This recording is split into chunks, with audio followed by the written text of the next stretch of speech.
Hello, I'm Mamrie Hart here with 24 seconds of climate reality. Did you know that renewables are expanding energy access and creating jobs around the world?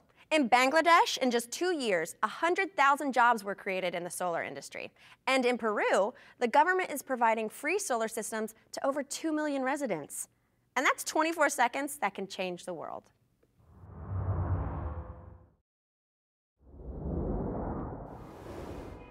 What can change in a day? A solar array can power a community. A business can embrace clean technology. A nation can vote to reduce carbon pollution. Around the world, every day, people are taking action to fight climate change, enacting real solutions, and already seeing the benefits. Join us as we travel on a journey of progress around the world, exploring the path toward a better, cleaner future for all of us, and how you can help create it. What can change in a day? Our future. This is 24 Hours of Reality. 24 Reasons for Hope.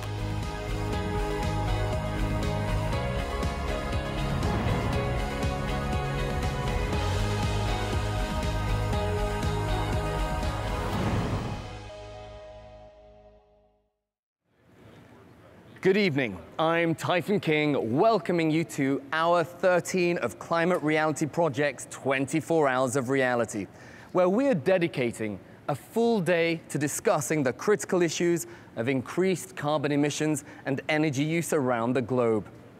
Even though climate change is a huge challenge, people around the world are benefiting already. Renewables have reduced global poverty and expanded energy access to new areas. There have been so many people involved in this effort, but we're about to hear from the strongest voice in the climate movement. Now joining us is the driving force behind the Climate Reality Project, a man whose commitment, vision, and tireless efforts have helped change the world. Please welcome Al Gore. Well, thank you for being with us for the start of the second half, Hour 13. This is another reason for hope. Clean energy is not just good for the environment, it's also an invaluable resource for hundreds of millions of people around the world who completely lack access to reliable energy resources today. In the nation of India alone, 400 million people have no electricity at all. Now, those of us who live in wealthy, developed nations who relied for so long on fossil fuels to build these giant, robust economies, unlike that, in developing nations, they now have the opportunity to leapfrog the destructive nature of the old, dirty fossil fuels and go straight to building a healthy economy without destroying their environment in the process. So the 13th reason for hope is that renewable energy is also building economic growth, reducing global poverty, and expanding access to energy. As you just heard, this whole series of hours, these next few hours, are focused on the collateral and crucial collateral benefits of embracing the renewable energy revolution, reducing carbon pollution, saving money, and in the process, reducing poverty and giving people access to energy who never had access to energy in the past. Here's an example. Today, on a global basis, 1.3 billion people lack access to electricity, and 2.6 billion people do not have clean cooking facilities. As you may have seen one of our field reports that told the very powerful story about the incredibly dangerous health consequences that come when people rely on these very dirty cook stoves inside, creating indoor air pollution and lung diseases and premature death, and children under the age of 5 are the ones that are the most vulnerable. Well, the new kinds of efficient cook stoves and renewable energy technologies can also improve their health and lift them out of poverty at the same time. It's a very exciting benefit of this. So here are people reading by candlelight, and this illustrates that 90% of the new energy demand in the world is gonna come from poor developing nations. They have the most to gain, they have the most to lose from the climate crisis, and they have the most to gain from solving the climate crisis by quickly embracing clean, renewable technologies. So the Sierra Club put it very well when they pointed out that the poorest people in the world at present pay on average 40 times as much for the same amount of energy services, but in return, they get very poor outcomes, poor lighting, they get poor health outcomes, for example, from these dirty cook stoves. So these individuals have a tremendous amount to gain from the solutions we're talking about. Solar lanterns are improving lives in underdeveloped areas in a very, very big way. It's quite exciting. This is a marketplace in a rural community in the developing world where this marketplace could not have existed at this time of day before the solar lanterns, at least not in the same way. But this is a very tangible illustration of how economic activity and commerce and extra income for farmers and merchants in the developing world can be enhanced by something as simple as a solar lantern. This is another example. A shopkeeper who is able to expand her business and make a little bit more money with the use of solar lanterns. And what this points out is that more than 95% of the people in the world who presently lack access to electricity are either in sub-Saharan Africa or in the developing areas of Asia, and most of them in rural areas.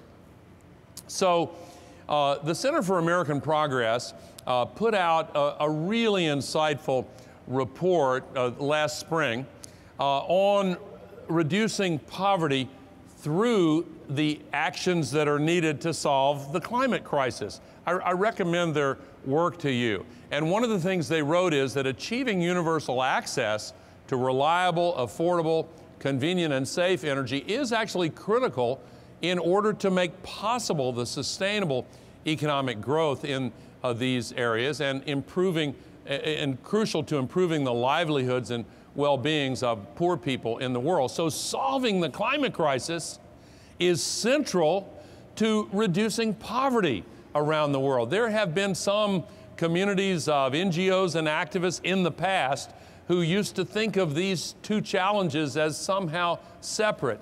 In fact, they are the very same challenge. They need to be approached and addressed in the same way at the same time.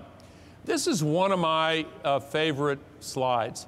I showed this slide as part of a long slideshow recently in a developing country with poor children, poor families, and the mothers in the audience immediately reacted to this slide, and you can guess why. Their children don't have access to the world of knowledge available now digitally to most people in the world. And here is something they instantly recognized as a solution to that problem. This is in Sierra Leone, by the way, which in many years is sometimes ranked as the poorest country in the world. I'm not sure it's right at the bottom now, but there's a lot of problems.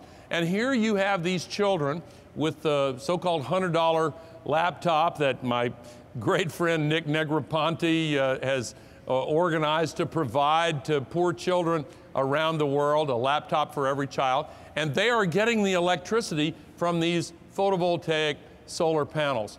the excitement among these mothers that I described who were listening to and watching the slideshow was really, it took me by surprise until I just thought a half a second about it. And yeah, they want a better future for their children, and this demonstrates that this is a tool. Renewable energy is part of the way we can lift the next generation out of poverty and give them a more sustainable future. Here's another favorite slide of mine.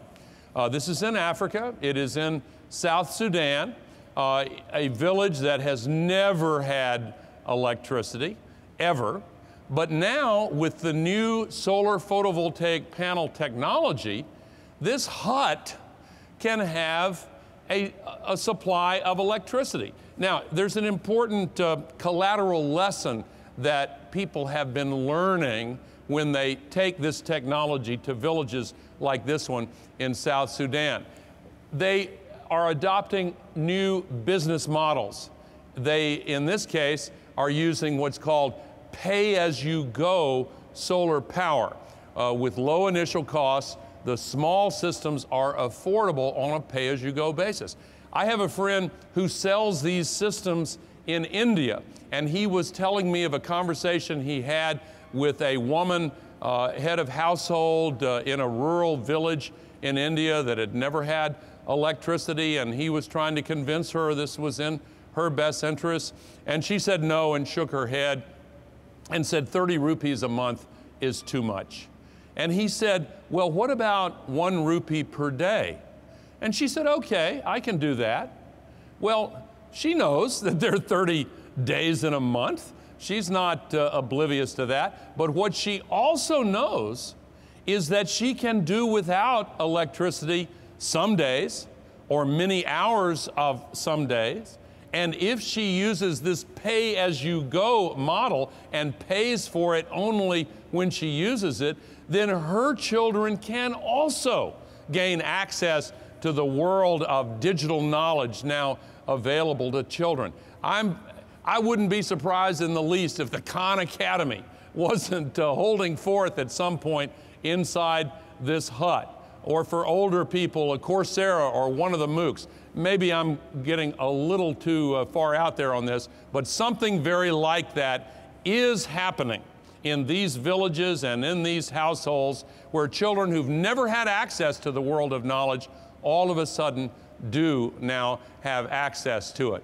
This is in Peru, where the government itself is providing free solar photovoltaic systems to more than 2 million of the poorest residents in Peru. By the way, Peru in Lima will be host to a very important negotiating session in December of this year, because after the UN summit special session and summit meeting for heads of state on Tuesday, then the next step in this international process will be in Peru in December. Then the national commitments will be made public in March of next year. Then there will be another intermediate negotiation, and then on the road to Paris, where in December of 2015, that is when this process will culminate. Now, the World Bank president, Jim Yong Kim, who is doing a fantastic job, really fantastic. I was bragging on him earlier.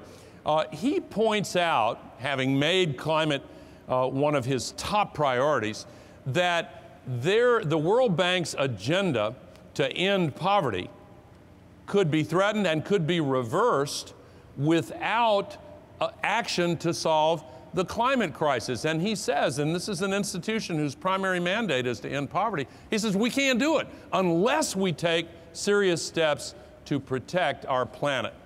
Now, before I close this part of Hour 13, I want to point out again that the global subsidies for dirty fossil fuels are up to 25 times larger than the meager subsidies for renewable energy technologies. But countries that have had big subsidies, some of them are beginning to phase them out, including Indonesia, India, China, and Russia. And at the last G20 leaders meeting in St. Petersburg the leaders reaffirmed a commitment to phase out these subsidies for fossil fuels.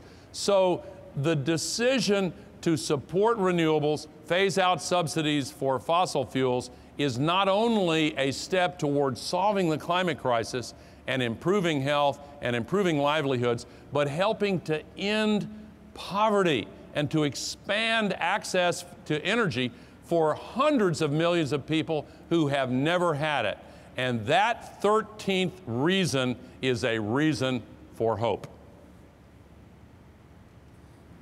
It's reasons like those discussed by Mr. Gore that the Climate Reality Project is dedicating today to 24 hours of reality, 24 reasons for hope.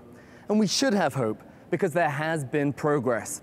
But we need to join together to take the next step. There is so much to be finally hopeful about, but it's going to take some work. Together, we can do it.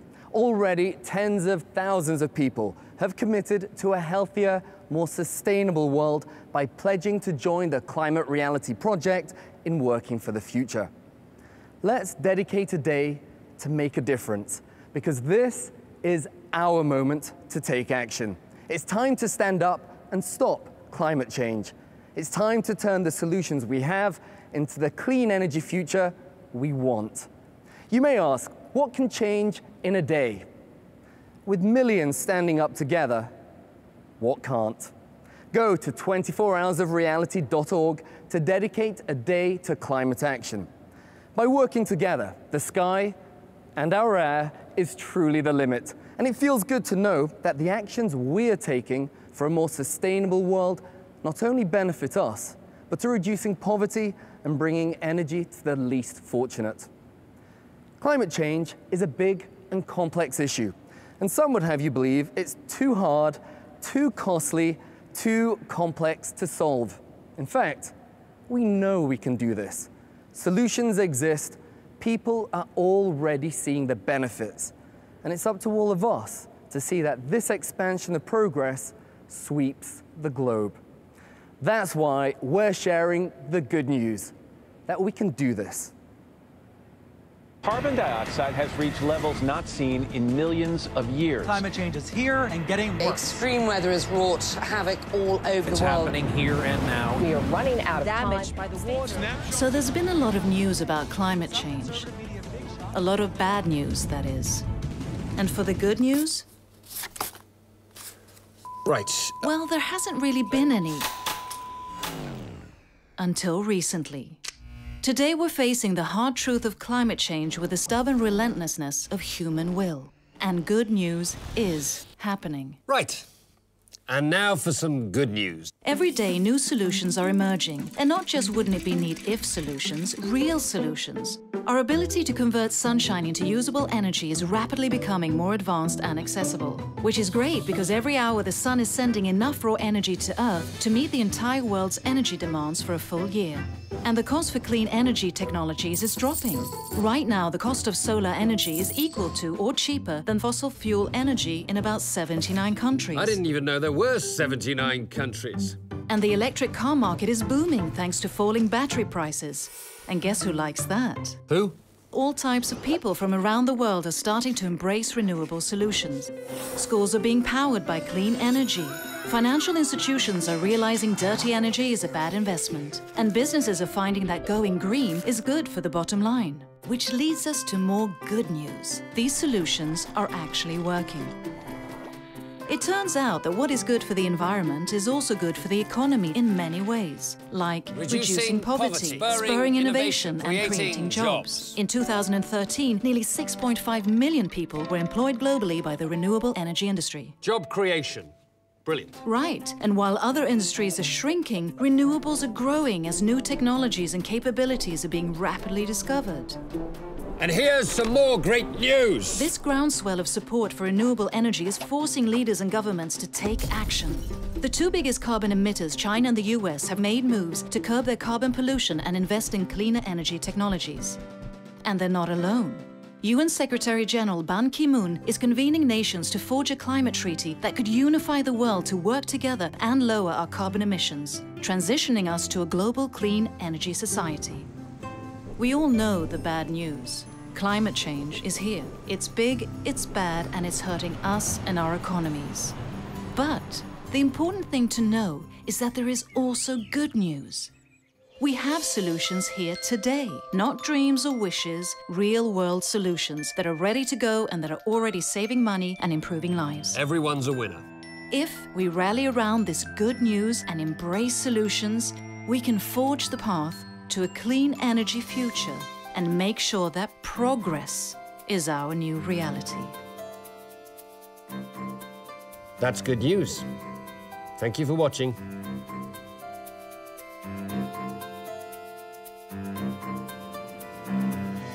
As we watch and learn about the groundbreaking technology driving today's climate change solutions, it might be hard to imagine the challenge of an impoverished village transitioning out of underdevelopment.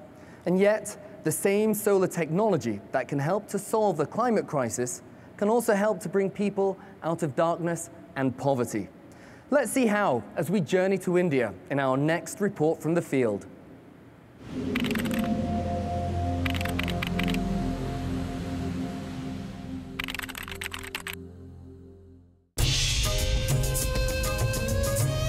Malaysian section of Borneo.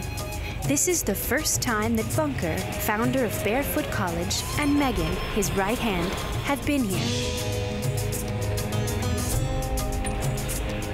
It is one of the remotest villages we've come to so far. In some of these villages we've covered in 64 countries. There's never been so inaccessible like this one. Challenged. I feel challenged, and I feel that we will really make a big difference once this happens here. His goal? To apply Barefoot College's winning formula to help the village of Sun So Gun to transition out of underdevelopment. First, the entry point is solar, and then it can be water, can be health. Light, I think, is the biggest priority for villages all over the world which have no electricity. Always been the case. Indeed, without renewable energy, the poorest populations must plunder the available resources for wood and spend a fortune buying batteries or fuel to provide light after nightfall. It's difficult to get diesel all the time because we live so far from everything. Therefore, sometimes we run out of diesel, so we don't do anything except go to sleep.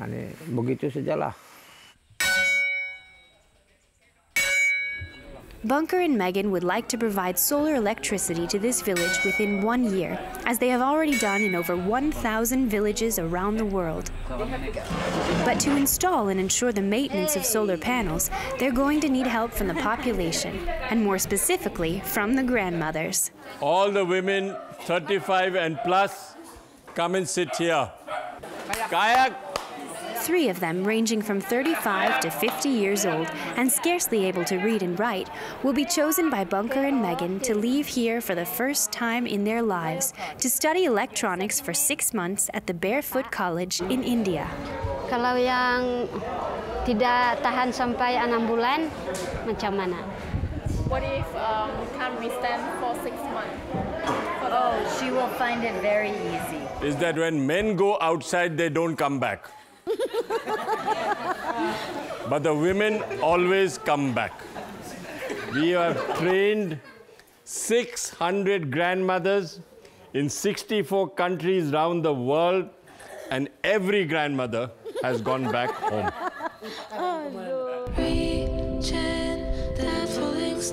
Every 6 months, 40 women from all over the world travel to Tilonia, a small Indian village in the state of Rajasthan, to become solar engineers. This name? This name? No. Learning the names of the different transistors before mounting them to pre-printed circuits is even more difficult when you don't speak the same language as the teacher. On the first day, did you understand something? Nothing. We were here, we were watching and wondering, what does he want? What does he want us to do? We didn't understand anything. Bhagwat, the training manager, easily helps them through this first challenge because he's been there himself. 30 years ago, Bunker took charge of solar power for the entire campus, though he knew nothing about it. At that time, I thought I could not do this job. But Bunker encouraged me and told me, you have to do this. So I'm not working solar, I don't know what is the problem, so no... I told him, I do not have electricity at my home, so I don't know how to make it work. But Bunker ji helped me, so it's a moral support. Not demoralized, moral support. So you go and try. This university, the largest in the world to train poor rural populations, both illiterate and semi-illiterate, sprang up between 1984 and 1986, thanks to barefoot students like Banwar. So Banwar was from the village. He knew how to build. So we got him with 12 other barefoot architects who also can't read and write, who built this campus. Initially, I was scared when Bunker asked me to do it, because there was so much money involved. We gathered with a group of villagers and decided how to do it. It was easy, and then it flowed naturally. Its construction alone symbolized the entire philosophy of this Gandhi disciple. First, trust in the knowledge of those at the bottom of the pyramid.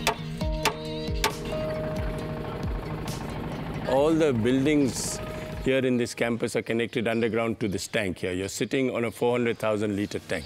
So if at all there is ever a period of drought, we still have enough water in this campus to give us at least 5 years. Then, make use of the latest in green innovation to ensure sustainable development. One of the many philosophies of the Barefoot College is to demystify technology and to decentralize the technology and bring it into the hands of very poor people.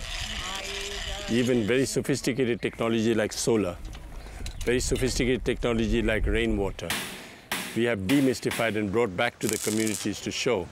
And this is one place where the engineers can also learn and unlearn how it is important that what the people have thought of thousands of years old is still relevant, still urgent, still applicable today. Result? Thanks to ancestral techniques and the use of high-tech solar panels, Barefoot College is the first Indian campus to be 100% autonomous for both energy and water, for less than 15 euros per square meter of construction costs. This feat earned Bunker Roy the Aga Khan Prize in 2002. What do they call it? The Nobel Prize for Architecture? But we gave back $50,000 because they didn't believe that Banwar, who you met in the morning today, built the whole campus without any architect. The architect made the drawings, but everything else was done by the barefoot architects. So I haven't lost a sleepless night over it. Since its creation in 1972, the Social Work and Research Center, more commonly called Barefoot College, has hosted some of the most visionary and influential people on the planet. Today, Pat Mitchell, former head of PBS and CNN executive, is visiting. Namaste. Hey. Oi. She's come to the source of the bottom-up concept that has already helped over 3 million barefoot people to take their fate into their own hands. You know, you're overwhelmed when you see these women from all these different places, all these different languages, all working on the projects. I find stunning, really surprising. No, that's why women are going to run the world. Right? Absolutely. And maybe figure out how to solve some of the problems we have going on everywhere. It was the theories that were hard, but practically it was really easy, like breathing. Now I'm really proud at my age to be able to go back to the Congo and be called a solar engineer. I never expected to be that. The university offers no diploma. The only reward? Leaving with knowledge that will change the life of the community. You love Papa's grandmother said we love you. Europeans want to explore. Actually, we are really still back. This was true for Fatima and Mise, who came from Zanzibar. In a few weeks, they will enable 100 families in their fishing village to have electricity for the first time.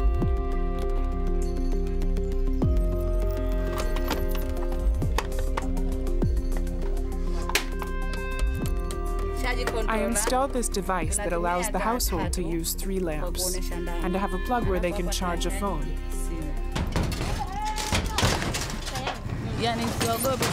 I'm not afraid to do what I do because I'm perfectly capable. It's true that it's very unusual in our culture for a woman to get on the roof of a house. People think I'm really strong or really intelligent. They see me as someone important. I'm not used to that, and it's why I love my new job. Beneficiaries of her services pay an annual subscription for the installation, maintenance, and replacement of solar panels. There are many advantages to this type of light. Before, we breathed in kerosene fumes, which caused us throat and lung infections. We can breathe normally now, we can see clearly, and most of all, we can light our houses as much as we want. It's wonderful. Demand for this system from neighboring villages is exploding, as is interest from the governments in other countries. The time has come for the Indian campus in Tulonia to produce offspring. The women are trained to train. They have this gift and they want to use that and they want to train other women, and we need to be able to create the place for them to do that and to really engage those local governments, whether it's Southeast Asia, Latin America, South America, or the Middle East or the Pacific region. We hope to have regional presence in all of those regions. 5 training centers are being built, like here in Zanzibar. Eventually, an army of solar engineers will bring electricity to all the rural areas that have been left behind. If we stick to a community-based model and we mobilize people at the bottom of the pyramid, we're talking about more than 40% of the population on the Earth. It's, of course, it's the key. It will have the hugest effect on climate that we can possibly have as a world. This model is a vivid demonstration that renewables are reducing global poverty and expanding energy access. The Barefoot College has cleared a path for others to follow in their footsteps.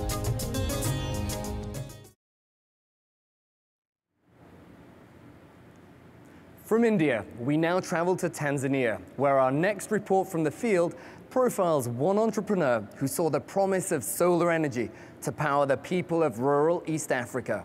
Sure enough, this form of clean energy has proven to be more reliable than the traditional grid, and its use has taken off in everything from households to institutions.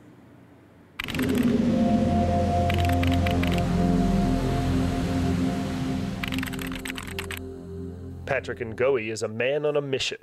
He wants to reshape the future of energy use in Africa, one solar panel at a time. His Tanzanian-based company, Helvetic Solar, is driving renewable energy and job growth throughout East Africa. I'm the founder and CEO of Helvetic Solar, which aims at bridging the energy gap within East Africa by supplying, installing, and maintaining solar equipment in the region.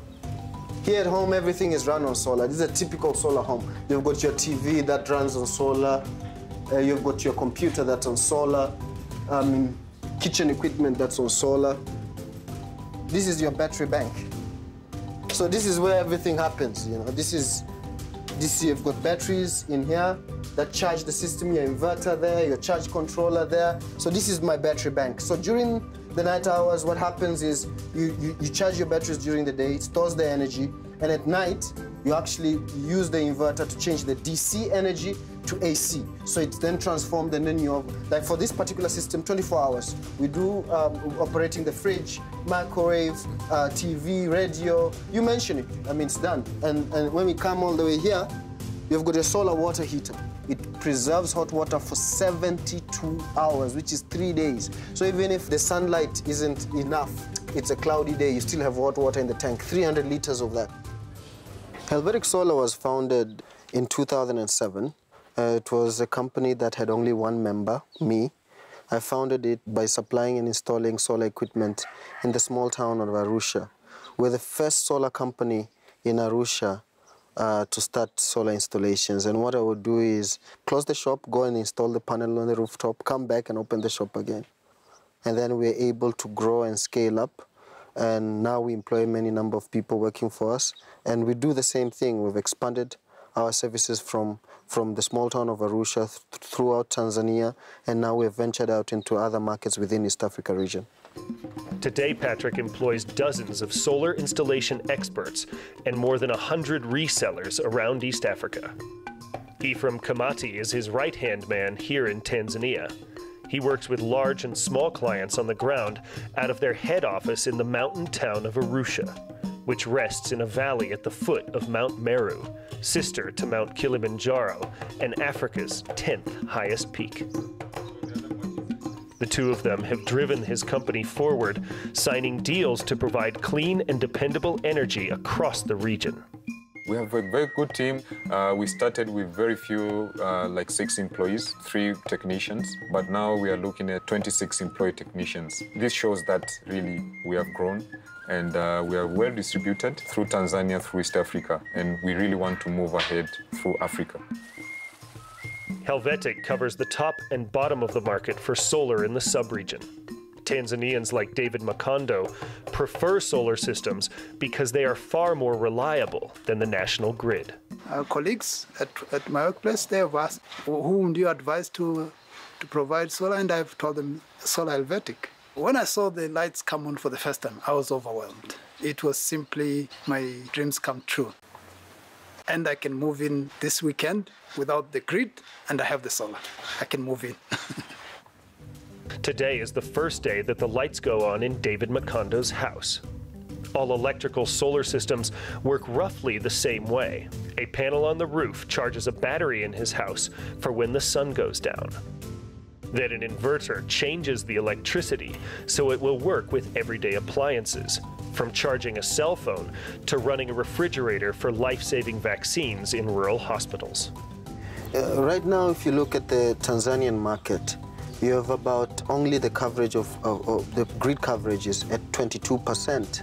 So you've got the remaining 78% without access to energy. And this 78% is both in urban, peri-urban, and rural areas. What Helvetic does is to bridge that energy gap by supplying the urban and rural clients with the much needed energy in different levels. We are talking from the range of households all the way through to organizations, institutions, and hospitals, clinics. So we cater for that type of market. Putting a smile on one's face is just amazing. And that's when this goes to show the potential of solar in the region. Helvetic supplies electricity to all sorts of non-governmental organizations that need reliable energy solutions here, from the United Nations to smaller groups like the Nature Conservancy. The problem related to power in Tanzania is mainly power rationing. The entire grid is depending on water. So the moment we have lower water availability in the existing dams, it is a big problem if you're running a business. An international organization like ourselves, for example, is a challenge because of meeting the expectations. Communication are mainly internet depending. So once you're out of power, it means you're out of connectivity. Climate change means more erratic rainfall. For a country reliant on hydroelectric power as their main source of energy, that means that grid power becomes erratic as well. Solar power here is the go-to solution for dependable energy in the region. For many clients, the long-term saving in cost and productivity is well worth the sizable upfront investment. I would say to whoever who is thinking about having solar panels, they should go for it. I mean, it's one thing that you'll never ever regret to have. It's a lot of money upfront, and I'm sure a lot of people are worried to invest such an amount. It's worth the investment, actually. We've never gone back to Helvetic, for example, to a point even themselves would reach out to us and say, are you guys sure there's no problem at all? We're like, you know, we're fine, so. Helvetic CEO Patrick Ngowi helps put the potential of solar in Africa into perspective. Let's look at Africa as a whole. You have got a population of 600 million people who are not connected to electricity. And out of those 200 million people are in urban areas, 400 million people are in rural areas. Now, what happens is for them to get any form of energy, like lighting, they have to use kerosene. Like for them to be able to get hot water, they have to chop wood, biomass. And this is disastrous to the environment because you've got trees that are cut down, you've got the fumes that come from the kerosene that is burnt. So what solar does, it really bridges that gap between those ones who have access to electricity and those ones who don't, by offering a clean form of energy that's capable of being installed anywhere. Like cell phones took over the market and leapfrogged over the installation of landlines in Africa, Ngowi believes solar is on the verge of making the same sort of astounding jump, in turn making the centralized electric grid power of the past obsolete. I mean, look at the communications and the leapfrog that we've had in terms of mobile cell phones in Africa, in East Africa as a whole. It's been amazing. And what I foresee is solar as well is going to have that leapfrog. Why? Because solar is going to take over. Because solar is going to be able to make those ones in rural areas have energy in their locations. Through Helvetic's not-for-profit arm, the Light for Life Foundation, more than 1,000 small-scale solar systems like these have been distributed to rural farmers across the country. Rose Salimu and her husband Daudi have been using theirs for 2 years. Today, Ephraim is visiting them on their rural homestead to check on the system. Sijisikii vizuri. Itabidi hata kama miezi mchana natafuta namna nikachukue mafuta tangu nje kutumia nyumbani. Naweza moto naweza kaisha. Because of this homegrown Tanzanian company, rural schools like this one now have hot water and electricity for the very first time, providing sanitation and safety for hundreds of young learners. What happened was, before you had, in order for them to get hot water, they had to burn charcoal, firewood, in order to be able to get just a bit of hot water. Now they've installed solar systems, solar water heaters. Today they get hot water whenever it's needed, be it in the kitchens, be it in the bathrooms, and it's already installed. At Patrick's off-grid house in the foothills of Mount Kilimanjaro, he and Ephraim look at new solar products that they can bring to their clients. The famous snows of Kilimanjaro are almost completely gone because of global warming, and Patrick feels solar offers the world a solution to this problem. If anybody is skeptical and feels that the climate crisis cannot be overcome, well, I think they're wrong. Why? Because look at places that were off-grid. We're cutting down trees in order for them to be able to get any form of energy. Today, I sit in one of those places, and we are no longer cutting down trees. We are powering our homes using solar. So that skepticism has to go away. Now we have to look at how we can adapt the solution at a grander scale. Patrick has big plans and is looking for big investors to help bring clean energy to millions of people across the continent. What I'm hopeful about is the fact that we've been able to capture the light.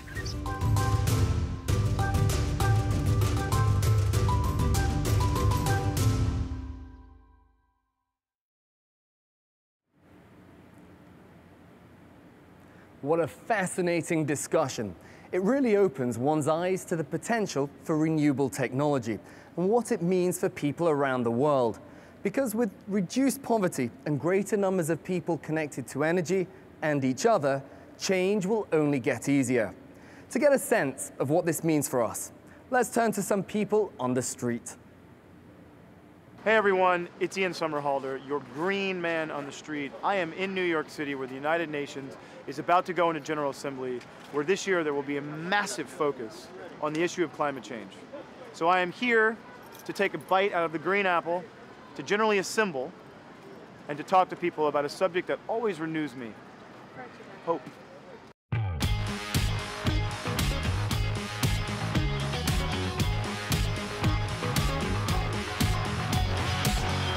Other than Kermit the Frog, who do you know is going green?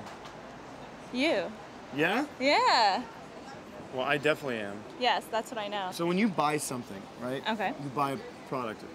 Do you think about the company it's coming from, or what kind of business practices they utilize, or? I wish I thought about it Be more, honest. but I don't. No? No, not as much as I feel like I should. Okay, so can I run a couple things by you? Please do. So think about this. Maybe there's 4 parts of a product, right? Mhm. There's sourcing of the materials, raw materials, whatever. Then there's manufacturing, packaging, and distribution. If you have a company that's doing all that in a much more sustainable way, imagine the environmental impact that has. So ultimately, as a consumer, you have the ability to vote with your dollar every day, right? Mm-hmm. And now you can tell people that, right? Right. So imagine, that's just you and me talking. Mhm. There's 308 million people in this country. Mm-hmm. Imagine every one of us doing that. That would be awesome. That would That's a be, great right? idea. And I'm you going to can tell start people doing this it. stuff. Yeah. Knuckles. Question, so where are you guys from? From Leeds in England. Both Both of you? from there, yeah. Very cool. So living in the UK, how important is the environmental effort for you? It's very important. Because it's changing. Yeah. Anything we can do to make the environment better for future generations is a good thing. It's a positive thing. And in practice, what do you mean specifically? In practice, like we said, using public transport, reusing what you can instead of throwing things away, recycling. You guys have a pretty good recycle program there, right? Yeah, we do, You yeah. have your compost and all that stuff. That you, Yeah, it's yeah. all separate? Yeah, everything's separate, yeah. I wish America did that. What about you? Yeah, definitely we try to do as much as we can, and I do think it's important that people are aware of these issues, because I don't think people always are aware of what's going on, so they're making decisions just naively, really. Right. And if they're more aware of what's happening, then they'll probably make a different decision. By the way, let's just be honest. There's nothing wrong with people not truly definitely, understanding yeah. right now what's going on. Yeah. We live in this world where, I mean, you guys live in the UK, you know, everything is so expensive. We want so many Yeah. things. All we do is work to buy a bunch of stuff. Yeah. So basically, as a consumer, Yeah. you can vote with your dollar every day. Yeah. You can choose to buy the products from a company that sourced their stuff from a sustainable way, manufactured in a sustainable way, packaged it in a sustainable way, and then distributed it in a sustainable way. Yeah. We have that ability to do that. And thank you. Okay. Cannot thank you enough for your time and energy and effort. Thank you. Truly. It was just a kiss on the hand. Oh, that's all right. Sorry, man. What about other young people? What can you do to get other young people on board? Well, since we're older, we have a really big influence, so just like talking to them about it and putting it in our school programs and stuff, just to make sure that they're aware of what's coming, because it will come at a certain point. But let me ask you a question. Do you think that there's 2 parts of awareness? Isn't the other part of awareness active, like in action? Mm-hmm. Taking Like action? showing them what we can do, like recycling if they throw it on the ground, make sure like the green bin, because it could like the effects of what could happen. Energy use, cars. Yeah, making sure we close the solar lights. panels. You understand that as a consumer, with your dollar, whether it's Canadian or American, you have a choice and you make a vote every single time you spend $1 with a company. Mm-hmm. Can you show that and tell your buddies that? Yeah. So that they know, like, wait, hold on. I'm cool as a cucumber, man. I have a lot of power. Of course. Yeah, you're awesome, man. Give me a high five. Thanks for your time. Thank you. Every movement has its moment. This is ours. So I'm dedicating a day to do my part. I'm dedicating a day to make a difference. It's time to stand up and stop climate change and turn the solutions that we have into the clean energy future that we want. So come join me. Go to 24hoursofreality.org and help me spread the word by hashtagging the word climate hope.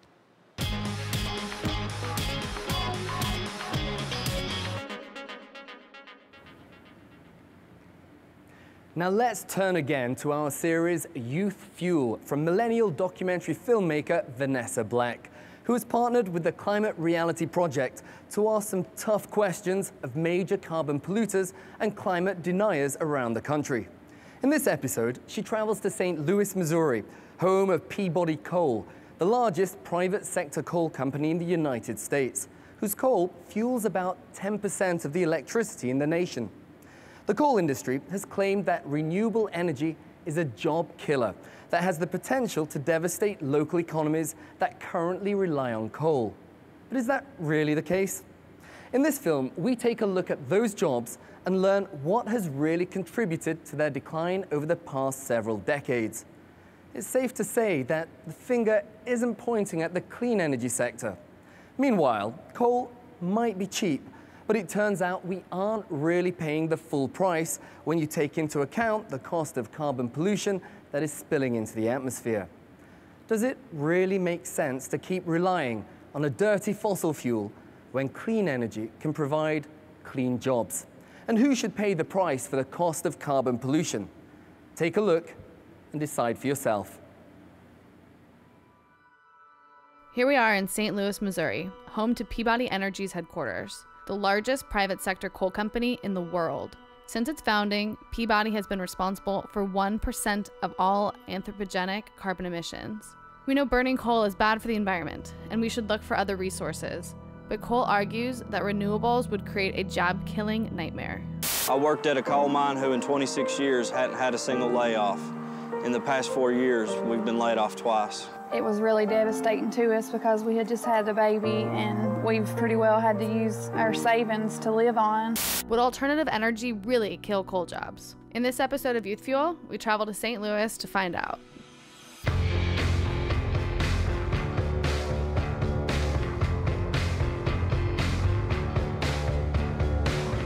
I'm Vanessa Black. I'm a filmmaker and an activist, and I'm traveling around America to find out more about our biggest polluters and climate change deniers.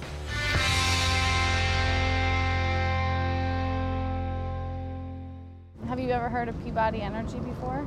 No. No? Do you know anything about Peabody Energy? No. Peabody Energy? I heard about the coal stuff. Yeah, what do you know about them? I do not know too much or nothing about them now. Although you may never have heard of them, Peabody has some of the largest coal reserves in the United States. Across the globe, every man, woman, and child uses 1 ton of coal each year, and Peabody has some 8 billion tons of coal reserve. And it's a worldwide operation that has no plans to stop mining coal anytime soon. It is here to stay, and it will continue to grow. As a single company, Peabody's coal fuels approximately 10% of the electricity generated in the United States and 2% of electricity generated throughout the world. Global coal demand is expected to reach 8.5 billion metric tons by 2016. If many scientists around the world agree that we should stop using coal to combat climate change, then how do we keep these companies from expanding? One idea from Citizen Climate Lobby is to tax carbon. Revenue neutral carbon tax that taxes the carbon emissions and gives the money back to the public to offset the increased costs in consumer goods and energy. Coal seems cheap, oil seems cheap, but it's not really cheap because there are all of these costs that go along with it that we end up paying for in other ways. Coal says the carbon tax will kill American jobs. My husband has been a coal miner since 1994. In the past 6 years, my husband has been laid off 3 times. When in reality, better mining technologies and competition from natural gas kill coal jobs. Peabody CEO even said it himself at an energy conference. We're going to see more and more autonomous systems for the production of whether it's coal or other mineral commodities or oil or gas to try and minimize that human interface. The fact is, U.S. coal mining jobs have been in decline for decades.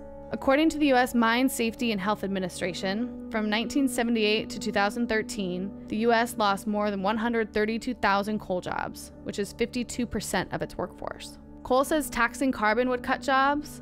However, they're clearly making plans to make coal mining more efficient through newer technologies. They're also looking for other ways to save. Creditors allege that Peabody arranged to cut health care benefits to retirees. United Mine Workers of America presses on in the union's attempts to pressure coal companies over the payment of retirement benefits. My father gave nearly 3 decades of his life to the coal companies, to Peabody, with the promise that his retirement would be secure.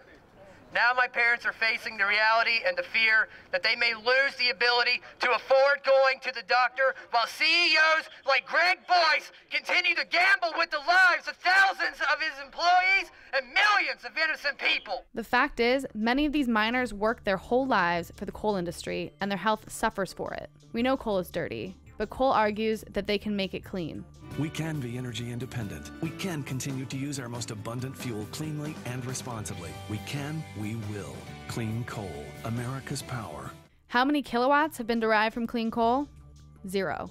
Clean coal is a marketing term used by the coal industry. It relies on unproven technologies in a desperate and expensive attempt to avoid using truly clean, renewable energy. Until we use renewables, coal will continue to cost us.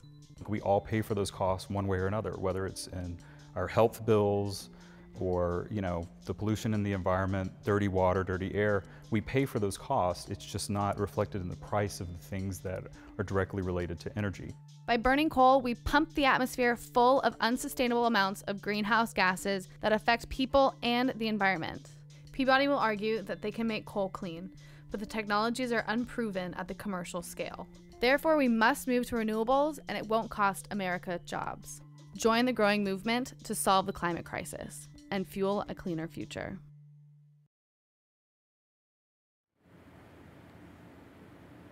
There's so much more to come on 24 Hours of Reality, including another of former Vice President and Climate Reality Project founder Al Gore's reasons to have hope. Conversations with World Bank's Dr. Jim Kim, Bradley Whitford, Reed Hundt, Counselor to the President John Podesta, and Lieutenant General Russell Honoré. More from our green man on the street, Ian Somerhalder, more field reports you need to see, and music from Linkin Park, Jason Mraz, and Colby Calais. You can see all of the highlights of 24 Hours of Reality starting later tonight at 24hoursofreality.org. Climate change is real. It's happening right now before our very eyes. We all have a lot to lose and a lot to gain if we act soon. As the United Nations prepares to convene a special meeting of the world's leaders to collaborate on negotiating a new agreement that can ensure a clean energy future, the Climate Reality Project launched a campaign to hear from the world's children in their own words. After all, they are the ones with the most to lose and the most to gain. So it's only natural that they would have a few key questions for their leaders. As you might imagine, these young people have a way of cutting to the heart of the issue. Why not hear what they have to say? Plus, after this compilation of some of the best submissions from around the world, we'll see a single video that came in from a future climate leader from the Philippines.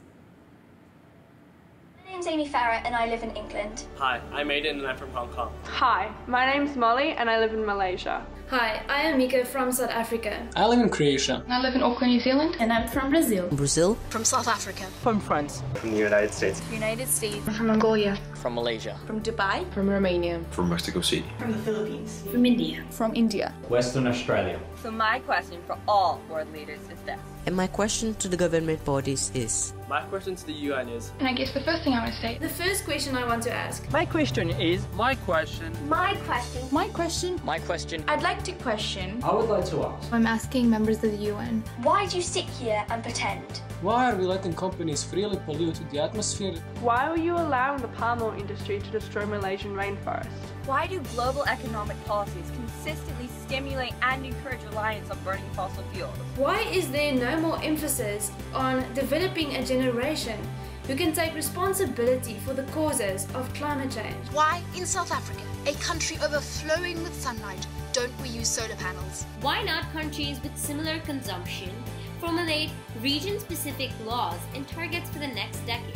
Why not to put pressure on these companies to change their methods? Why don't governments start creating sustainable modes of transport? Para preservar o bem mais precioso que existe no planeta. Why not change their focus, leave animosity and hatred and competition behind? Why not incentivize people to use energy more efficiently? Why not invest more resources in communities? Why not strive to reduce carbon emissions? Everyone has a stake in what happens to our planet. The global problem requires a global solution. It's time to act. So what are you waiting for? And that concludes hour 13 of the Climate Reality Project's 24 Hours of Reality, 24 Reasons for Hope.